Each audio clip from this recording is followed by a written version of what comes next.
Hi everyone, this is Foundation Engineering Unit 6 Soil Reinforcement and Earthquake Geotechnics, and this is lecture part 1. Myself Dr. Sharad Kadamane, and here after completion of this unit we'll have course outcome, that is student will able to acquire the knowledge of soil reinforcement and earthquake geotechnics. So content of this unit, in this unit we'll going to study about soil reinforcement in first part. So in that we'll study the basic components and mechanism of reinforcement or reinforced soil. Then geosynthesis, its types, functional properties and its requirement. And lastly, in first section, the geosynthetic application in civil engineering. In second section of this unit, we will study about earthquake geotechnics. In that earthquake geotechnics, we will study the introduction, earthquake terminology, seismic zone of India, magnitude of earthquake, intensity of earthquake, effect of ground motion on structures, general principle of earthquake resistance design, liquefaction phenomenon and its prevention. So we'll start from first section, that is soil reinforcement. So here to start this, we should know what is the soil and what is reinforcement. So we know that soil is a material which contains the three phases like the solid, water and air. And what is reinforcement? We know that according to the RCC design, in RCC we use the reinforcement as a steel. So same concept we have to use here. We have to reinforce our soil with different materials like strip, bars, sheet, grids. So that is called the soil reinforcement. When load is applied to the soil mass, these materials resist the tensile stresses which develop within the soil mass in manner which is similar to that of bar reinforcement in the concrete. So what that reinforcement does, that bars and bars are reinforcement taking the tensile load in the concrete. Same way here the soil reinforcement also take the tensile load, and but here the reinforcement is used for different purpose also. So the reinforcement soil is construction material composed of the soil field strengthened by the inclusion of rods, bar, fiber and net which interact with the soil and by means of fractional resistance, adhesion or bearing resistance. So the basic components of the reinforcement, if we look carefully at this figure, we get different component of this reinforcement. So suppose this is the soil, then these tie rods used as a reinforcement here, and at the end of this tie rod the screen is provided to resist the collapse of soil. So this reinforcement is inserted in the layers. Here we can see this figure, all the structure of this tie rod, and these tie rods are inserted at different layers of the soil, and this is the spacing, vertical spacing of these rods, and this is the horizontal spacing of the rods. Then if we take the vertical cross section of this figure, then we get clear-cut idea about how this reinforcement is inserted and here, as we know, according to Rankine wedge theory, there is always or soil always try to slip, but here after inserting this reinforce, it get stable. So after that, basic components of reinforced soil. The basic component of reinforced soil is facing unit, the backfill, and the reinforced material. The metal strip extends from the panel back into the soil to serve the dual role of anchoring the facing unit and the bearing restraint through the frictional stresses mobilized between the strip and the backfill soil.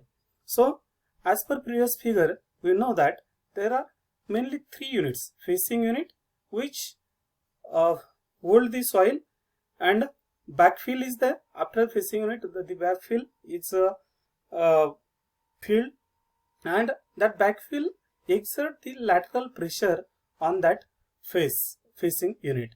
And the third unit is reinforced material. The walls are mechanism of reinforced soil. To know the mechanism of reinforced soil, we should first study this figure. When we fill the dry sand in one tank such as AB, CD, and after that when we left this face AB, what will happen? This dry sand get rearranged, okay, and we get this type of slope. This is figure B. But if the same tank is filled with the sand and in layer reinforcement, then what will happen? Whenever we remove this face AB, that whole sand comes in stable condition. So this is actually unstable zone, but because of this geotextile, that whole structure get stable, and this will be converted into whole stable zone. So with this we can come in conclusion, when the soil mass is unstable or failure zone begins to move, it tries to pull the geotextile reinforcement along with it. But due to the strength of geotextile or the tensile strength of geotextile, that whole structure get stable. So this ensure that the soil grain in the failure zone are also unable to move, since they can not slip past the reinforcement. Hence the entire soil in which the reinforcement is buried remain stable, and the influence of this reinforcement is to hold the soil mass together as if some apparent confining pressure is acting on the periphery of the soil mass, or as if so apparent cohesion or apparent tension strength has developed within the soil mass due to soil reinforced materials. Then next part, geosynthetic. Geosynthetics are the main man-made products. They are flexible and planar. They are manufactured from the synthetic polymer materials, sometimes from the natural material. Geosynthetics are usually classified under 5 groups: geotextile, geomembranes, geogrid, geonet, and geocomposites. So these are mainly 5 types, and we will discuss one by one how these types are useful at different structures or different places. They are found used in geotechnical engineering as separate filter, drain, reinforcement, hydraulic barriers, protectors, and erosion control system. Geosynthetics are made in factory control condition. They have high uniformity and the quality. Being light in a weight and available in rolls, can be transported with the low efforts and lend themselves in easy and rapid installation. So with this photograph we can easily recognize what are the types or which material look like. In a geotextile, this is a geotextile, means this is a general photograph of this one. Geomembrane is the sheet like material, and this is particularly used to as a barriers and where the canal and ponds to be constructed, and this material is generally used for the lining of the canals. Geogrid, this is the grid like structure. These vertical and horizontal strips are connected with each other, and these geogrids are mainly used as a separators and filters. Geonet, it is like a geogrid, but it attach or it make with different from or this inclined pressure will be there.